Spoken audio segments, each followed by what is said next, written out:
I stood out on the sidewalk, staring up at the old building that housed WXRK radio. It had probably been a beautiful Victorian home once, with its decorative trim and bay windows, but time hadn't been kind. The white paint was flaking away, the porch steps had started to sag, and a neon sign buzzed overhead, the letter R flickering on and off like it couldn't make up its mind. A bit like my career lately, honestly. 6 months without steady work had cleaned out my savings and my hope. Every rejection I got took another piece of my self-worth until I was willing to take just about anything that paid. When I spotted the night host listing in the Pine Grove Gazette, immediate start, no experience necessary, I didn't bother asking questions. I just showed up. The door groaned when I pushed it open, revealing a cramped reception space with worn carpet and walls covered in wood paneling. Framed album covers from the 70s and 80s hung next to black and white photos of men standing beside microphones and equipment I barely recognized. "You must be Michael." A man appeared from a back office, moving silently across the carpet. "Paul Davis, station manager." He didn't offer to shake hands, just gave me a long, appraising look, the kind someone gives furniture at a garage sale. Paul looked to be in his 40s, with early graying at his temples and the stiff posture of someone with a high opinion of himself. "Yes, sir." "Michael Thompson. Thanks for seeing me. Let's skip the small talk. You need a job. We need someone for overnight. Simple exchange." He motioned for me to follow him down a narrow hallway. The last guy left without notice. Third one this year. That probably should have been my first clue. But when rent is due and your landlord's patience is running thinner than your bank account, red flags just look like flags. Paul rushed me through the place. Too fast. He pointed out the break room, a closet with a microwave and a mini-fridge, the production room, where outdated equipment sat collecting dust, and the main studio, which was surprisingly up-to-date compared to the rest. We ended in his office, where he settled behind a messy desk and gestured for me to sit across from him. Night hosting isn't complicated. Just play what's on the list, read the forecast, take a few calls. Anyone could do it. He slid a piece of paper across the desk. But there are conditions. I picked it up. It was actually typed, not printed from a computer. The keys had hit the paper unevenly, leaving some letters darker than others. "Rules for night host," I read aloud. "Not out loud," Paul cut in sharply. "Read them to yourself." I looked over the list. 1. Lock the studio door at the beginning of your shift. Do not open it for any reason until 6 a.m. 2. If you hear screams coming through the speakers or headphones, ignore them. Keep broadcasting like normal. 3. If a caller asks for "Hey, Jude," play it right away, no matter what's on the playlist. 4. Hang up immediately if any caller asks to speak to Paul or Clarice. 5. Never enter the bathroom after midnight. I looked up, waiting for Paul to crack a smile or tell me this was some kind of hazing thing. He didn't. "These seem unusual," I said carefully. "They're not up for negotiation," Paul replied, his face serious. "Your safety depends on it." "My safety?" I almost laughed but caught myself. "From what?" "From being let go." His tone made it clear there was no room for questions. "Break any of these, and your employment ends on the spot." I nodded slowly. Every job has its quirks, right? And I needed this too badly to make waves. "Good. Your shift starts at 10 o'clock tonight. I'll be here to show you the basics. After that, you're on your own until morning." He stood up, letting me know we were done. "Any questions?" I had about 1,000, but I shook my head. "No, sir." "Smart man." Paul's lips twitched into something that might have been a smile. "See you tonight." I spent the afternoon in my apartment, a studio barely big enough for a bed and a desk, trying to convince myself that the night shift would be easy money. Sure, the rules were strange. But maybe they made sense in a way I didn't understand yet. Maybe the lock was for security in such an isolated spot. Maybe the station's old wiring picked up interference that sounded like screams. Maybe Hey Jude was just some loyal listener's favorite song. Or maybe Paul Davis was just messing with the new guy. When I got back to the station at 9:30 p.m., the building looked even more forbidding in the dark. The porch light was on, but the windows reflected nothing but blackness. Inside, only a few lamps lit the hallway, casting everything in a yellowish glow. Paul was waiting in the studio, which looked better with the equipment powered up. Monitors showed audio levels, a computer displayed the night's playlist, and the broadcast microphone hung from an adjustable arm. "Pay attention," Paul said without a greeting. "I'm only showing you this once." He walked me through the basics, queuing songs, managing commercial breaks, adjusting levels, taking calls. The system was straightforward enough, though some of the gear looked older than me. "Overnight format is classic rock," Paul explained. "Playlist is pre-programmed, but you can take requests if they fit. Weather at the top of each hour. Traffic isn't an issue this time of night, so don't worry about that." I nodded, trying to take it all in. "Your shift ends at 6 o'clock. Sarah Hayes comes in then for morning prep. Don't leave until she arrives."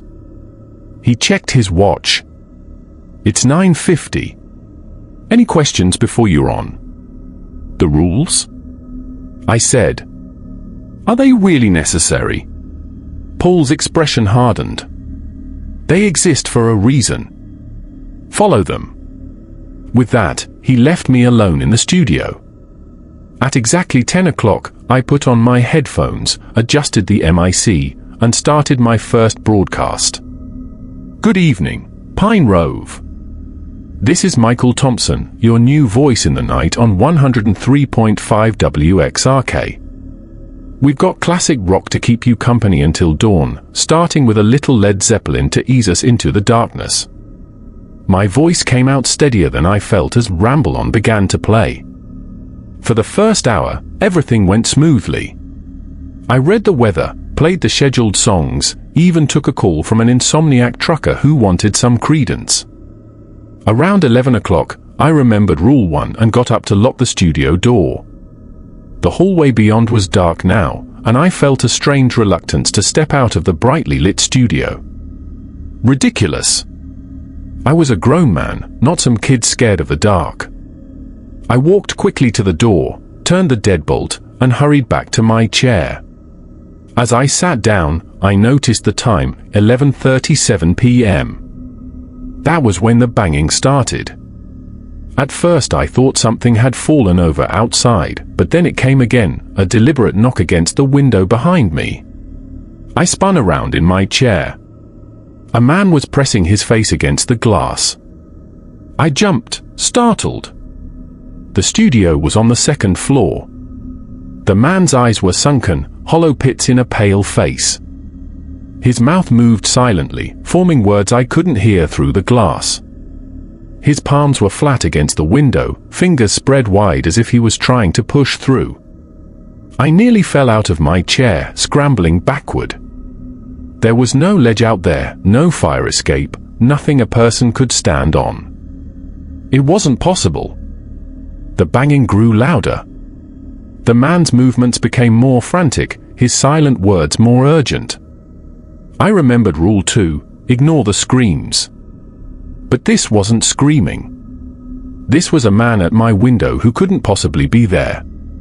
I looked away, remembering somewhere in my panicked brain that I was still broadcasting. "Ah, that was Boston with more than a feeling," I stammered into the mic. "Up next, we've got some Aerosmith coming your way." The banging got worse.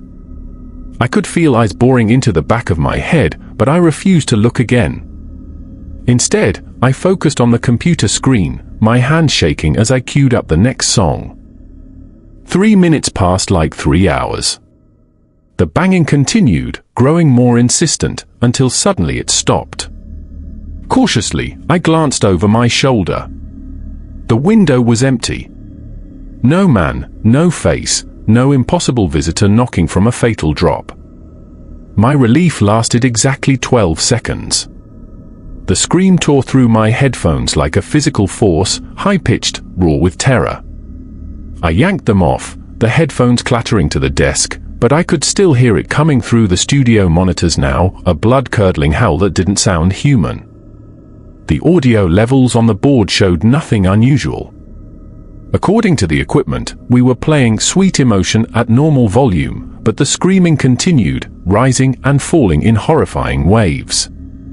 Rule 2. Ignore the screams. Continue broadcasting as normal. With trembling hands, I put the headphones back on. The screaming filled my ears, making it almost impossible to think. I reached for the monitor volume and turned it down, but kept my mic live. That was Boston taking us into the midnight hour, I said, amazed that my voice wasn't cracking. WXRK keeping Pine Grove company through the night. Weather report coming up after this classic from Aerosmith. The screams continued as I read the weather forecast, my voice a surreal counterpoint to the howls only I could hear. Cold tonight, chance of rain tomorrow. And someone, or something, was being murdered in my headphones.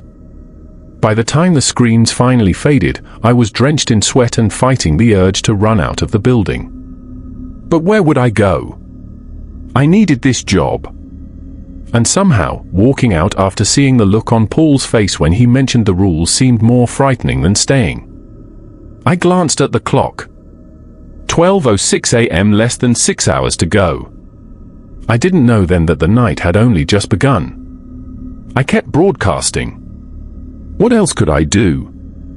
After the screaming stopped around 12:30, I tried to focus on my job because I was scared and needed to stay busy. Every few minutes, I'd glance at the window, expecting to see that twisted face pressed against the glass again, but it wasn't there. It was pitch black outside now, and all I could see in the studio windows was my own frightened reflection and the equipment behind me. That was Steppenwolf with the Magic Carpet Ride, I said into the microphone, my voice steadier than I felt. You're listening to WXRK, Pine Grove's classic rock station. It's 12:45, and we've got plenty more music to keep you company through the night.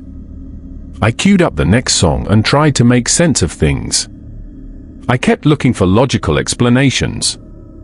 Maybe the face at the window was just a reflection, some weird trick of the light on the glass. Maybe the screams were feedback or interference from another signal. There had to be normal explanations.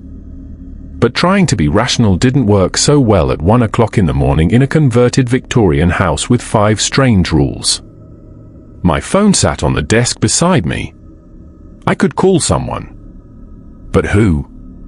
The police? Hello, officer, I'd like to report a face at my second-story window and screams no one else can hear. That would go over well. I could call Paul, but I had a feeling he wouldn't be surprised by what I was experiencing. He'd written the rules, after all. The rules. I looked at the typewritten page I'd placed next to the monitor. Each rule suddenly seemed less random and more like a response to something specific. Lock the door. Ignore the screams. Played Hey Jude on request. Don't talk to callers asking for Paul or Clarice. Stay out of the bathroom after midnight. Who was Clarice? I checked the music queue, 3 more songs before I needed to read another weather update. I took a sip from my water bottle, wishing I'd brought coffee. The adrenaline from earlier was wearing off, leaving me shaky and tired at the same time. The phone line lit up at 1:15 a.m., startling me so badly I knocked my water bottle over. I grabbed it before it could spill on the equipment, then took a deep breath and answered. WXRK, you're on the air. Can you play a Hey Jude? Asked a raspy voice. The connection had a strange quality to it, like the caller was speaking through layers of static despite the clear signal indicator on the phone line. I paused. I was almost certain I'd played Hey Jude about an hour earlier. I remember because it was such a long song, over 7 minutes, and I'd used the time to search through the desk drawers for anything that might explain the strange rules. But Rule 3 was clear: if a caller requests Hey Jude, play it immediately, regardless of the current playlist. Coming right up, I replied, already searching for the song in the digital library. The caller hung up without a word of thanks. No appreciate it or even a goodbye. Just dead air. I added the Beatles to the queue, bumping the scheduled song. As the current track faded out, I leaned into the mic that was The Doors with Riders on the Storm. Now we've got a request coming in for the Beatles and a Hey Jude. As the piano intro began, I checked the recently played list on the computer. Just as I thought, Hey Jude appeared twice, once at 12:20 a.m. and now again. But when I clicked over to the station's automated tracking system, which logged every song for royalty purposes, the first play wasn't listed. I scrolled through the log again. Nothing between Magic Carpet Ride and Riders on the Storm except the scheduled tracks. According to the official record, I hadn't played Hey Jude at 12:20. But I clearly remembered doing so. I even remembered the caller, different voice, same request, same immediate hang-up. The song's familiar refrain filled the studio as I sat back in my chair, feeling uneasy all over again. Was I losing track of time? Imagining things? Or was something else happening? Something connected to those strange rules? I spent the next hour on high alert, jumping at every shadow and sound. The music played on, and I made my announcements, read the weather, even took a few normal calls from late-night drivers and insomniacs who wanted to hear LYNYRD, or Pink Floyd. I didn't mention the window man or the screams to the listeners. What would be the point? They'd think I was doing a bit or that I'd lost my mind. Maybe I had. By 2:30 a.m., my bladder was becoming an issue. I'd been drinking water to stay alert, and now I needed the bathroom. But Rule 5 kept flashing in my mind: never enter the bathroom after midnight. Paul had been so insistent about following the rule that I was scared to test that particular boundary. I decided to hold it as long as possible. The phone rang again. "WXRK, you're on the air," I said automatically. "Let me speak to Paul," demanded a woman's voice. It was low and urgent, with a strange echo that made it sound like she was calling from the bottom of a well. Rule 4 flashed in my mind: hang up immediately if any caller asks to speak to Paul or Clarice. I disconnected the call without another word, my finger jabbing the button harder than necessary. The phone immediately rang again. I let it go for 4 rings, then reluctantly answered. "WXRK. Where is he?" It was the same woman, her voice harder now. "Paul promised me." "He promised." I hung up again, my hand shaking. The phone rang immediately. "He left me here," she shrieked before I could even speak. Her voice was distorting now, taking on a metallic quality that made the hairs on my arm stand up. "He promised me." I disconnected the call again and waited. The phone rang once more.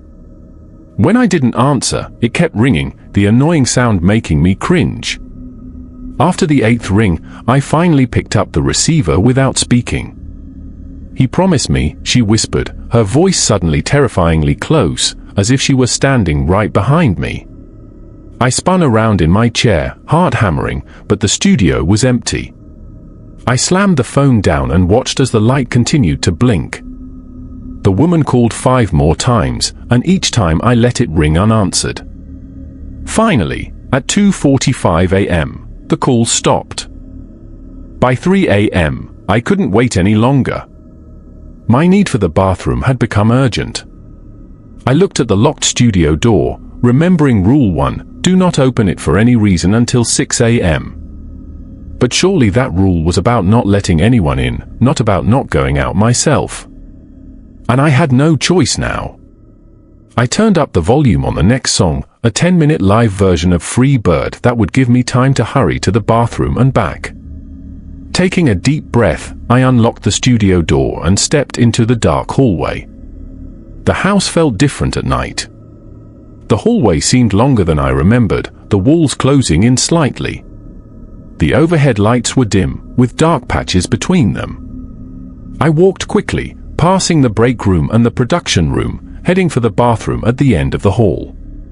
The bathroom door was shut, with light seeping out from underneath, a yellow glow on the dark carpet. I frowned. Who else could be here? I was supposed to be alone until the morning shift. I reached for the handle and turned it, but it wouldn't budge. Locked from the inside. I knocked lightly. Hello? Anyone in there? No answer, but the light remained on.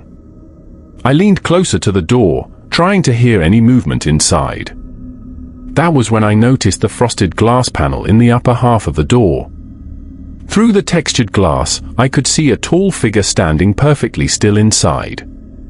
Excuse me, I called louder this time. I need to use the bathroom. The person didn't move or respond. Something about how still they were made my skin crawl. No living person stands that perfectly still.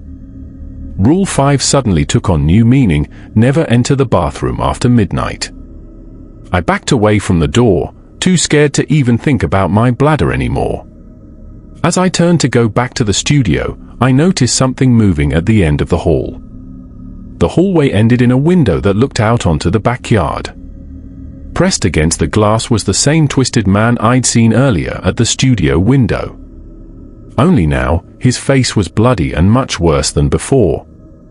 His hollow eyes stared at me, mouth moving in that same silent plea. Both hands pushed flat against the glass, fingers spread wide like he was trying to push through. I was trapped. Behind me, the still figure in the bathroom. Ahead of me, that ruined face at the window. I froze, stuck between two impossible things. The window man's mouth moved more urgently now. Was he trying to warn me? Threaten me? I couldn't tell, but everything inside me screamed to get back to the studio. Rule 1 made perfect sense now. The locked door wasn't to keep me in. It was to keep everything else out. I pressed myself against the wall and slid along it, watching the window as I moved back toward the studio.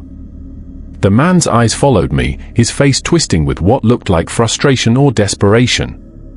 When I reached the studio door, I fumbled with the key, almost dropping it because my hands were shaking so badly. Finally, the lock turned and I practically fell inside, slamming the door shut and locking it behind me.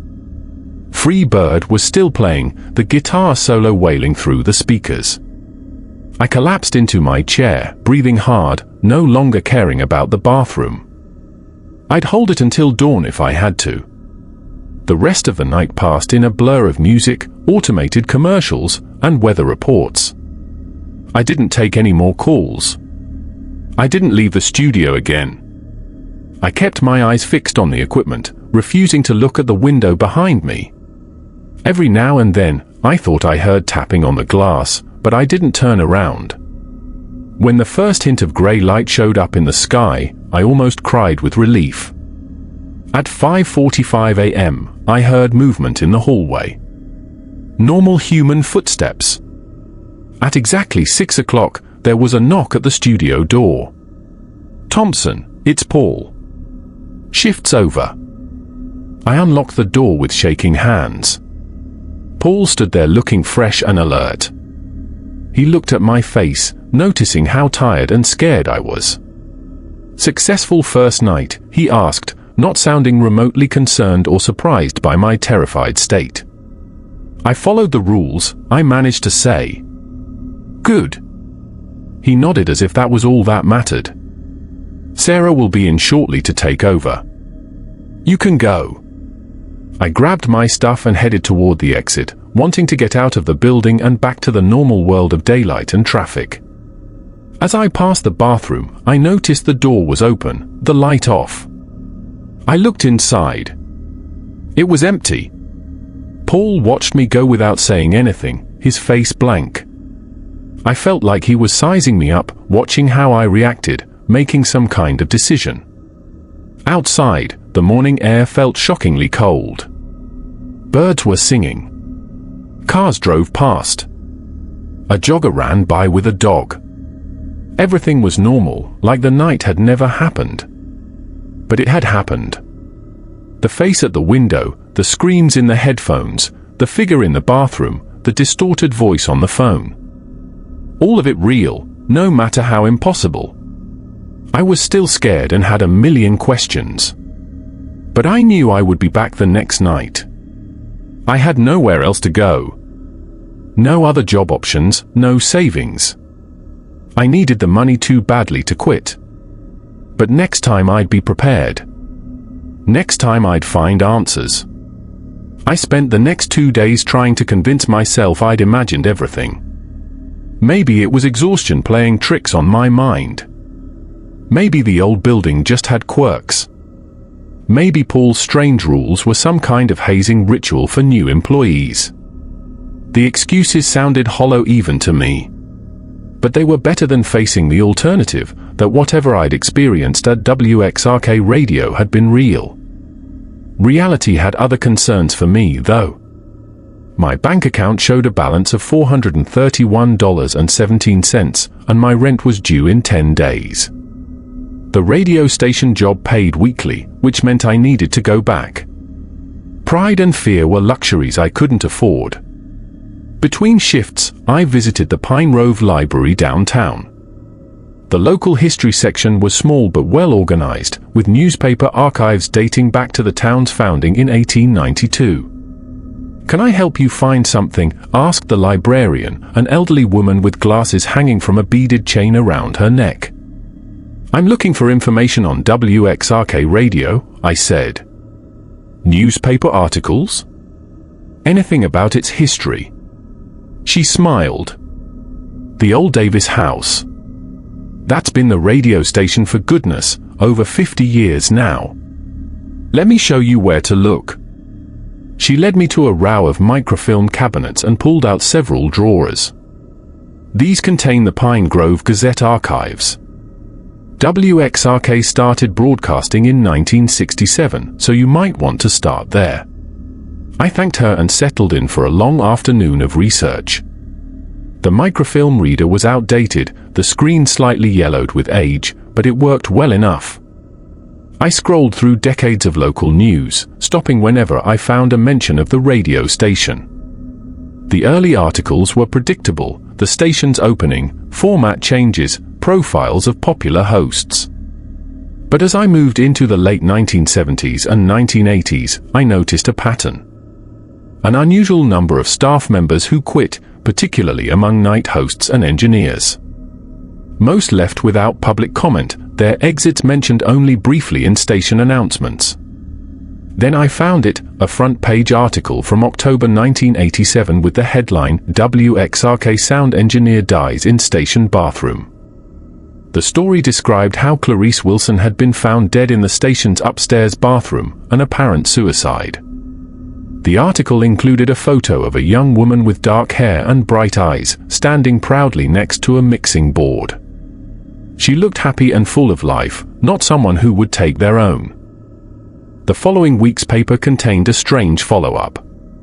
Thomas Davis, the station manager, claimed to hear Clarice's voice through the equipment. The article quoted him saying, "Her spirit remains with WXRK, guiding our broadcasts from beyond." At the time, it had been seen as a tasteful tribute to a valued employee. Now, it made me deeply uneasy. I printed several articles, including both about Clarice and a few mentioning other sudden staff exits. As I was leaving, another headline caught my eye: WXRK claims energy independence. The 1988 article quoted Thomas Davis saying that his station had installed innovative energy-saving measures that greatly reduced their need for the power grid. "We're powered by something special," he'd said. "Something uniquely Pine Grove." I added that article to my stack and left the library with more questions than answers. When I arrived for my second shift, The sun was still up, lighting the old Victorian house in a way that somehow made it look even creepier than before. I was early on purpose. I wanted time to look around the station before locking myself in the studio for another night. Sarah Hayes was in the production room when I walked in, working on something on the computer with her back to the door. She turned when she heard me come in, her face blank but her eyes intense. "You came back," she said. It wasn't a question. "Need the paycheck?" I replied with a shrug that I hoped looked casual. She nodded once. "Most don't return after the first night." "I followed the rules," I said, watching her reaction carefully. Something flickered across her face, approval, maybe, or relief. "The rules aren't a joke, Thompson. They're there for a reason." "What reason would that be?" I asked. Sarah turned back to her computer. "Ask Paul if you're so curious." "But my advice?"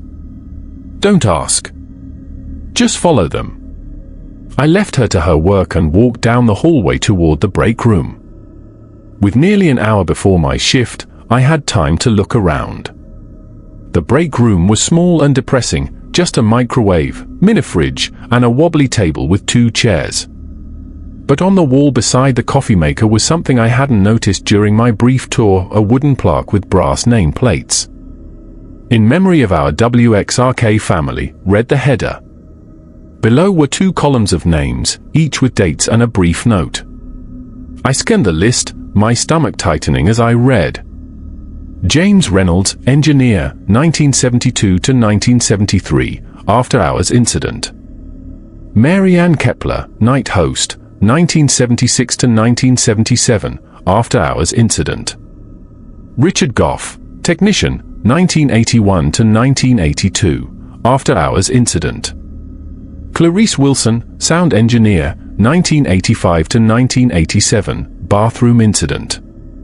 The list continued, 23 names in all, with the most recent dated just 4 months ago. Over half noted the after-hours incident as their cause of departure. No explanation of what that meant, but I had my suspicions. I pulled out my phone and took several photos of the plaque, making sure each name was clearly visible. As I finished, I heard footsteps in the hallway and quickly put my phone away. Paul Davis appeared in the doorway, his face souring when he saw me by the plaque. "Early bird, Thompson. Your shift doesn't start for 45 minutes. Just wanted to get settled in," I said. "Second night and all. Still learning the ropes." His eyes flicked to the plaque behind me. "I see you found our wall of fame." "Lots of after-hours incidents," I remarked, watching his face. "Radio can be a dangerous business," he replied without a hint of irony. "Equipment malfunctions, electrical issues, people working alone late at night. Not following proper safety procedures." He paused. "Like not opening doors. Or entering bathrooms." I wanted to ask, but something in his cold stare made me hold my tongue. "Your shift starts at 10 o'clock, Paul said.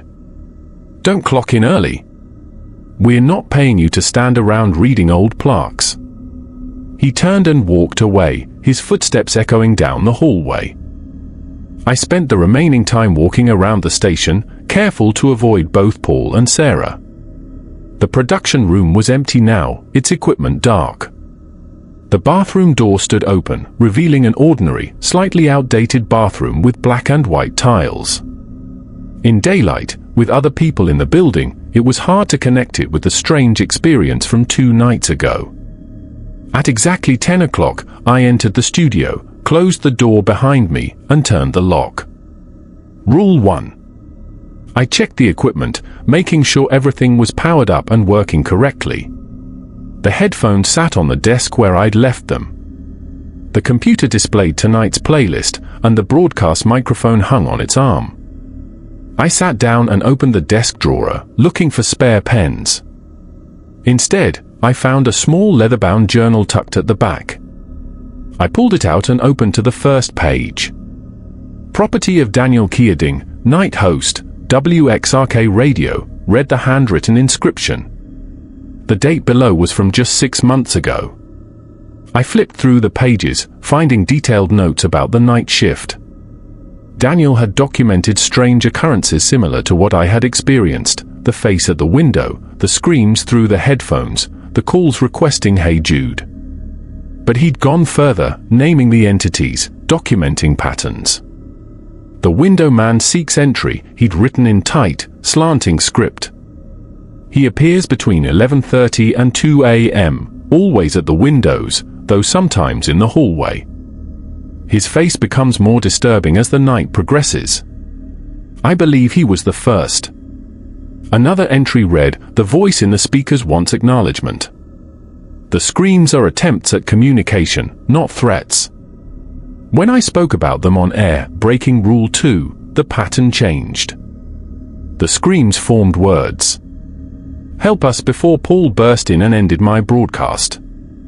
And most chilling, the bathroom spirit is Clarice herself.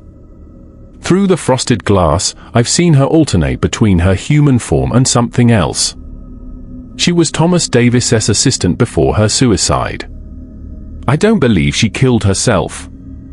The final entry was dated just 1 day before I'd been hired. "Tomorrow, I break all 5 rules. The pattern is clear, each rule keeps one spirit trapped. Together, we can end this. If you're reading this and I'm gone, finish what I started." The journal ended there. Daniel Keating's name had been on the memorial plaque. His cause of departure listed as an after-hours incident. I closed the journal and put it into my bag. Whatever had happened to Daniel, I didn't think he'd simply quit or had an accident with the equipment. He discovered something about the rules, about the spirits, and had planned to do something about it. The night went on much like my first shift. I played the scheduled songs, read the weather reports, took calls from actual listeners.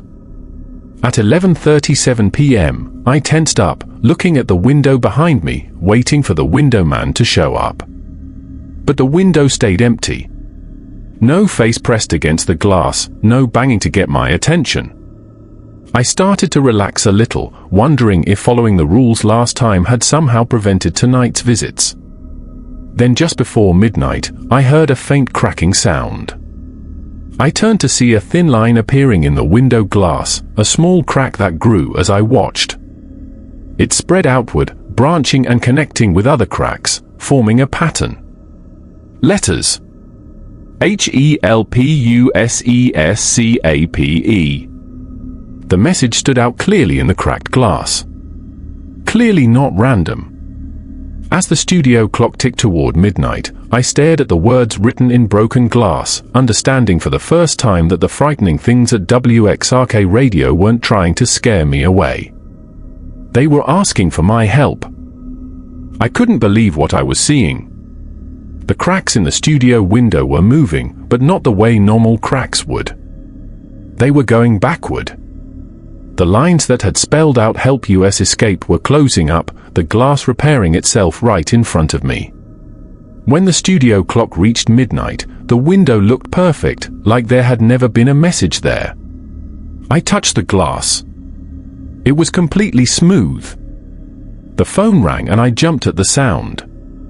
I looked at the blinking light, thinking about that woman who called during my last shift asking for Paul. I wasn't sure if I should answer. Nobody else was in the station.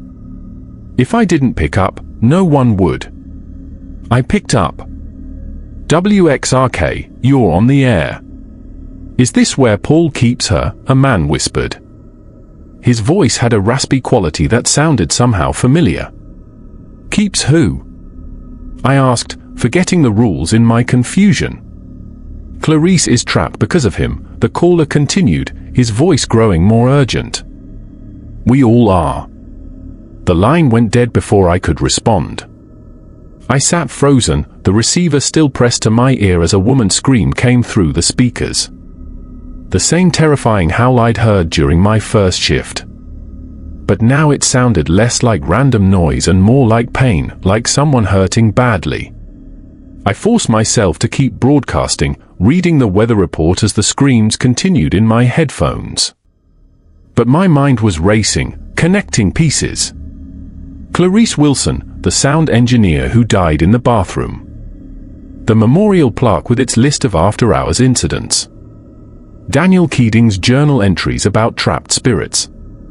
And now this caller claiming Paul was keeping Clarice prisoner somehow. When the commercial break began, I pulled out Daniel's journal again and flipped through it, looking for anything I might have missed. One line caught my attention: the calls for the Hey Jude seem coded somehow. There's something in the background I can almost hear. Following a hunch, I opened the studio computer and looked through the digital archives. All calls to the station were recorded and kept for 30 days.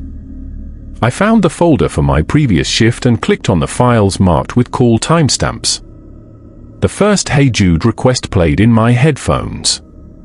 "Can you play Hey Jude?" asked the raspy voice, the same voice that had just called me. I listened more carefully, turning up the background and turning down the main voice. There in the background, barely audible, a whisper. I replayed it 3 times, focusing on the background sound until I could make out the words, "basement recording booth." I checked the time. The current song had 3 minutes left, followed by a 5-minute commercial block. 8 minutes total before I needed to be back on air. Enough time to take a quick look. The sensible part of my brain said no, but the part that had seen impossible things, a face at a second-story window, cracks forming words, glass healing itself, needed answers. I stood up, grabbed my phone for a flashlight, and unlocked the studio door. The hallway was dark and silent. I hurried past the bathroom, the door now closed, light showing underneath, and toward the stairs. The old building creaked around me as I went down to the first floor. I'd never been to the basement. It wasn't part of the brief tour Paul had given me, and I hadn't thought to ask. Now I looked around the dim first floor, searching for access. A door behind the reception desk. No. I checked the break room, then a supply closet. Nothing. Time was running out. I had maybe 5 minutes left. I was about to give up when I noticed a storage shelf in the back of the production room. It stood against the wall but wasn't flush with it. I grabbed the edge and pulled. The shelf moved easily, revealing a door behind it. My heart raced as I turned the handle. The door opened with a creak, showing a narrow staircase going down into darkness. I turned on my phone's flashlight and started down, each step groaning under my weight. The basement air was cold and damp, thick with the smell of mildew and something else, something metallic and wrong. My light moved across the space, revealing concrete walls, exposed pipes, and in the center, a small recording booth. Its walls were made of the same frosted glass as the bathroom door upstairs. Inside, I could see the outline of outdated equipment. I tried the booth door. It opened easily, like someone had used it recently. Inside, a reel-to-reel tape machine sat on a desk with a microphone and headphones that looked decades old. But unlike the dusty stuff around it, this equipment was clean and working, with red power lights glowing in the darkness. Next to the machine sat boxes of labeled tapes. I moved my light over them, reading names and dates. James Reynolds, 1973. Mary Ann Kepler, 1977. Richard Goff, 1982. Names from the memorial plaque upstairs. And there, in the most recent box, Clarice Wilson, 1987. I picked up Clarice's tape and loaded it onto the machine, my hands shaking. I shouldn't be doing this. I was going to miss my time to return to broadcasting, but I couldn't stop now.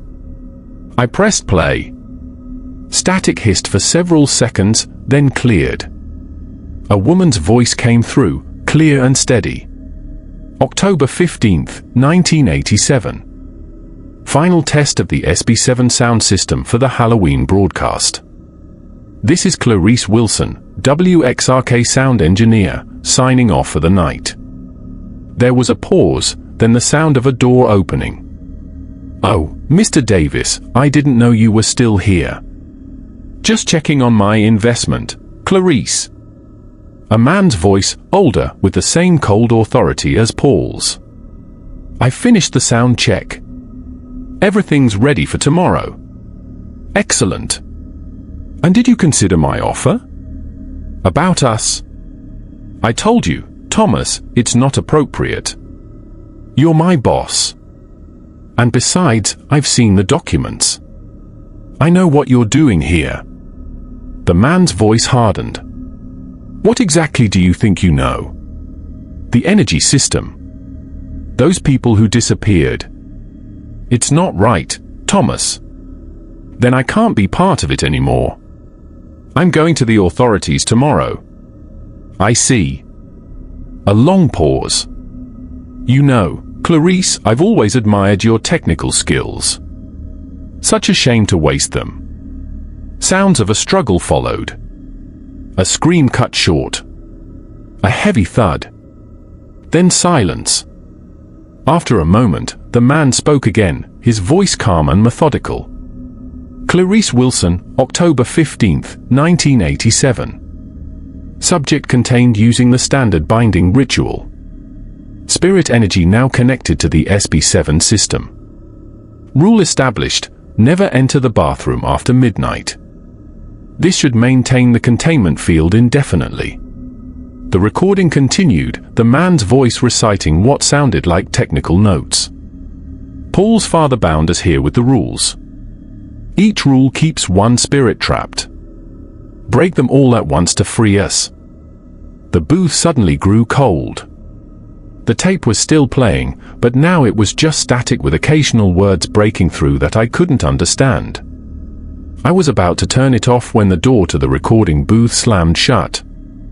I spun around. Through the frosted glass, I saw someone standing outside, tall and perfectly still, just like that shape I'd seen in the bathroom my first night. As I watched, the figure came closer to the glass, and I could start to make out who it was through the textured surface. It was a woman, her face shifting between two forms. One moment she looked normal, young, with dark hair and bright eyes like in that newspaper photo I'd seen. The next, her face was rotting, skin caved in, eyes just dark, empty holes. "Clarice?" I breathed. "He's coming," she said, her voice somehow both in the room with me and coming through the tape machine behind me. "He knows you're here." I tried the door handle, but it wouldn't budge. Panic surged through me as I pushed harder. Finally, it gave way, swinging open so suddenly that I stumbled through. Clarice was gone. The basement was empty except for the shadows from my flashlight. I didn't wait. I ran for the stairs, taking them two at a time, bursting through the door and shoving the shelf back into place. The commercial block would be ending soon. I needed to get back to the studio. I raced up to the second floor, down the hallway, and reached for the studio door, only to find it already open. Paul Davis stood inside, his back to me as he leaned over the control board. He turned slowly when he heard me come in, his expression stern. His eyes moved from my face to my phone with the flashlight on, then to the dust on my shoes. "You violated the terms of employment, Thompson," he said, stepping aside to reveal the computer screen displaying the call recordings I'd been listening to. With deliberate calm, he reached out and locked the studio door. The click of the lock echoed in the sudden silence. I was trapped. I took a step back as Paul's hand left the lock. He stood between me and the only exit, staring at me coldly. The dust on my shoe seemed to catch his attention. "Those aren't employment rules," I said, the realization crystallizing as I spoke. "They're a ritual." Paul's expression shifted slightly, not surprise, but something like respect. He straightened his tie, taking his time as if we were discussing a minor scheduling issue rather than whatever supernatural horror I'd stumbled into. "You're smarter than the last one," he said. "Daniel figured it out, too. But he wasn't careful about who he told." He glanced at the computer screen displaying the call recordings. though not smart enough to stay in the studio where you belong. "What are you doing here?" I asked, trying to keep my voice steady. "What's in the basement?" Paul leaned against the control board, looking casual and confident. "My father was a smart guy, Thompson. In 1987, during the energy crisis, he found something remarkable. A way to use spiritual energy. Pretty efficient, really. No carbon footprint." I thought of the newspaper article I'd found, WXRK's claim of energy independence. The station runs on, what? Ghost power. Crude terminology, but essentially correct. Paul smiled, his eyes never warming. "Each rule maintains a specific barrier. Break a rule, release a spirit. Hence the importance of your cooperation." "Clarice," I said. "The bathroom spirit. She worked for your father." Paul nodded. "She was his assistant. Quite talented. Unfortunately, she developed a conscience, found his research notes, threatened to go public. My father couldn't allow that." I suddenly understood. The others, too. The names on the memorial plaque. They all discovered something they shouldn't have. Some were simply in the wrong place at the wrong time, Paul said with a small shrug. "Like you." I moved away from him, backing toward the control board. I looked quickly at the clock on the wall, 3:25 a.m. Something about that time bothered me. "The rules don't protect you, Thompson," Paul continued, tracking my movement. "They protect me. This station hasn't paid for electricity since 1987. The spirits power everything, the transmitter, the lights, the equipment. My father's greatest achievement. And when he died, I inherited it all. The station, the system, the prisoners." Pride crept into his voice. "I've even made improvements. The containment is more stable now. As long as the rules are followed." My back pressed against the control board. I needed to keep him talking, buy time while I figured out what to do. The basement tapes came to mind, each one marked with the same time, 3:33 a.m. "Is that why you hire people like me?" I asked. Desperate enough to take a night job without asking questions. Paul gave a small, humorless laugh. "People like you are perfect. Financial troubles make you grateful for any employment. You won't quit easily, even when things get strange. Eventually, you either break the rules or get too curious." He tilted his head toward the dust on my shoes. "Like tonight." I looked at the clock again, 3:28 a.m. The time scratched into each tape was approaching. Was it significant? Did something happen at 3:33? "The spirits," I said, trying to keep him talking. "Who are they?" "Besides Clarice." Paul raised an eyebrow, looking almost happy to share what he knew. "The face at the window? That was James Reynolds, our first engineer. He found out about my father's early experiments in 1973. Pretty clever guy. He's figured out how to move physical objects, like your window earlier. I remembered the cracked message in the glass, help US escape. The caller is Richard Goff, former reporter for the Pine Grove Gazette. He was investigating the disappearances here. Too persistent for his own good." Paul straightened a pen on the desk, perfectly aligning it with the edge. "The screams you hear come from Mary Ann Kepler. She was recording a song when she found one of my father's tapes. We keep her in the speaker system. Each name matched the memorial plaque. Each trapped in a different part of the station, bound by one of the 5 rules. And Clarice was your father's lover."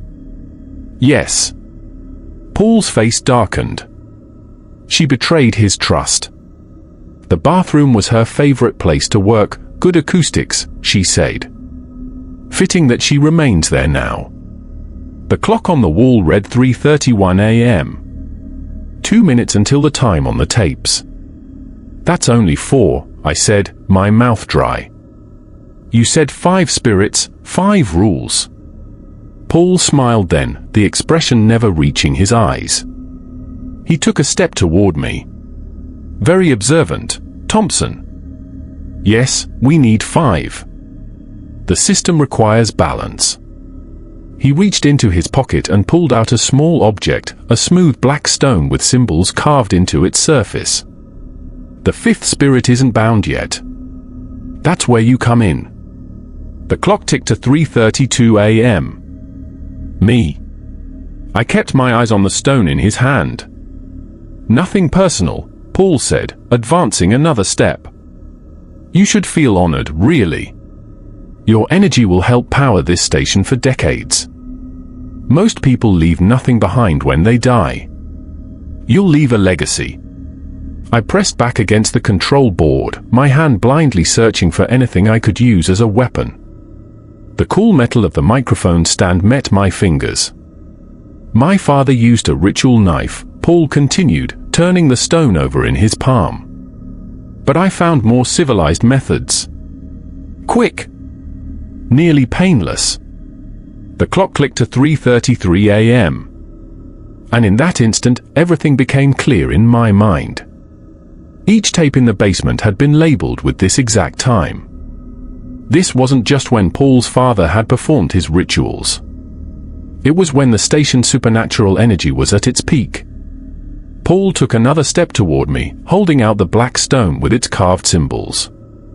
Don't fight it, Thompson. The transition is easier that way. I didn't think. I moved. Lunging past him, I slammed my hand down on the large red button on the control board labeled Emergency Broadcast. The studio lights blinked and a piercing tone cut through the air as the system activated. What are you doing? Paul shouted, grabbing for my arm. I twisted away, my mind racing through what I'd learned. Daniel's journal entry kept playing in my head. Paul's father bound us here with the rules. Each rule keeps one spirit trapped. Break them all at once to free us. I grabbed the studio door key from its hook and jammed it into the lock, turning it with shaking hands. Rule 1, broken. Stop. Paul lunged for me, but I dodged, keeping the control board between us. I leaned into the live microphone, my voice broadcasting across the airwaves. This is Michael Thompson at WXRK. If you're listening, I need you to hear this. There are screams coming through our speakers. Terrible, agonizing screams from a woman named Mary Ann Kepler, who was trapped here decades ago. The howling that had been background noise suddenly intensified, shifting from anguish to something that sounded almost like triumph. Rule 2, broken. The phone line lit up immediately. I snatched the receiver. Play Hey Jude, rasped the familiar voice of Richard Goff. No, I said firmly into both the phone and the live mic, no more Hey Jude. No more coded messages. You're free to speak plainly now, Richard. Rule 3, broken. The line went dead, then immediately rang again. I grabbed it. Let me speak to Paul, a woman demanded, her voice echoing metallically. Instead of hanging up, I held the phone toward Paul. She wants to talk to you. Rule 4, broken. Paul's face twisted with rage and fear. You fool. You have no idea what you're unleashing. I backed toward the studio door, which now stood unlocked. One more rule, I said, more to myself than to Paul. I stepped into the hallway and called back over my shoulder. I'm going to the bathroom after midnight. Paul's scream of no followed me as I moved down the hallway. The bathroom door stood ahead, light coming from underneath it as always. I placed my hand on the knob and turned. The door swung open easily. Inside, Clarice stood facing me, no longer a silhouette behind frosted glass, but fully visible. She kept shifting between the young woman I'd seen in the newspaper photo and something decayed and vengeful. Rule 5, Broken. Thank you, she said, her voice carrying the same metallic echo I'd heard on the phone. The building began to shake. Behind me, glass shattered as the window man, James Reynolds, climbed through the now broken studio window. From the speakers throughout the station, Mary Ann's screams changed into a thunderous roar that blew out the equipment in explosions of sparks and smoke. I flattened myself against the wall as the spirits converged on the studio where Paul remained. He backed away, his confidence finally cracking. "You don't understand what you've done," he shouted at me over the cacophony. Clarice moved past me, her body now transformed into something terrifying and powerful. "We understand perfectly, Paul. Just as your father understood when his time came." The four spirits surrounded Paul. He tried to run, but they pushed him toward the stairs. I stayed back, watching as they forced him down to the first floor, toward the production room and the hidden door to the basement. As they reached the basement door, Paul suddenly lunged, not to escape, but toward me. He grabbed my ankle hard. "If I go, you replace me," he hissed, his eyes wild. "That's how it works. Someone must maintain the barriers. If not me, then you." I kicked free of his grasp and backed away. The spirits pulled Paul through the basement door, his screams fading as they went downstairs. I stood frozen for a moment, then turned and ran. I burst through the station's front door into the cool pre-dawn air. The sky was starting to lighten in the east, almost morning, but not quite yet. I didn't stop running until I reached my car, my lungs burning and legs shaking. As I fumbled with my keys, I looked back at the station. From the outside, WXRK looked normal. Just an old Victorian house turned into a radio station. No signs of the supernatural chaos inside. Nothing to show what had just happened or the reckoning taking place in the basement. I drove home in silence, trying to make sense of everything I'd seen. I expected the police to show up at my apartment or for there to be news reports about strange events at the local radio station. But there was nothing. No mention of Paul Davis's disappearance. No investigation into the broken equipment I'd left behind. 3 days passed. My bank account balance dropped to $28.65. I still needed my paycheck from WXRK, assuming the station even existed in the same form after what had happened. Finally, I got the courage to go back. The station looked completely normal from the outside. The same peeling paint, the same sagging porch. The sign above the door still read WXRK Radio, the voice of Pine Grove in faded letters. I parked across the street and watched for nearly an hour before finally approaching the building. Inside, the reception area was clean. The faded carpet looked recently vacuumed, and the wood-paneled walls shone with fresh polish. A young man I'd never seen before sat at the reception desk. "Can I help you?" he asked. "I'm Michael Thompson, the night host. I came to collect my pay." "Oh, right. Sarah mentioned you'd be stopping by. Let me get her for you." He went down the hallway and I took the chance to look around. The framed album covers still hung on the walls, but they'd been rearranged to make room for what looked like staff photos. I stepped closer to examine them. 5 new faces looked back at me from individual frames. James Reynolds, 1973, present. Mary Ann Kepler, 1977, present. Richard Goff, 1982, present. Clarice Wilson, 1987, present. And there, in the newest frame, Paul Davis, 2023, present. They wanted to be acknowledged. Sarah's voice came from behind me. I turned to find her standing in the hallway, a check in her hand. She looked different somehow, more confident, more in command. "You're running things now," I said. It wasn't a question. She handed me the check. "Acting manager. The board of directors hasn't decided on a permanent replacement yet." I looked back at the photos. And Paul is where he belongs, she said simply. As are the others. They're part of the station now. Officially. The spirits, I said. They're still here. Sarah's expression was blank. The rules are different now, but there are still rules, Michael. The station needs energy to broadcast. The source has changed, that's all. I looked down at the check. 2 nights' pay, plus a small bonus. Enough to cover rent, at least. Your position is still open if you want it, Sarah added. The night shift needs a host. I shook my head. I don't think that would be a good idea. Probably not, she agreed, a hint of something like respect in her eyes. Good luck, Michael. I doubt we'll see each other again. I left without looking back.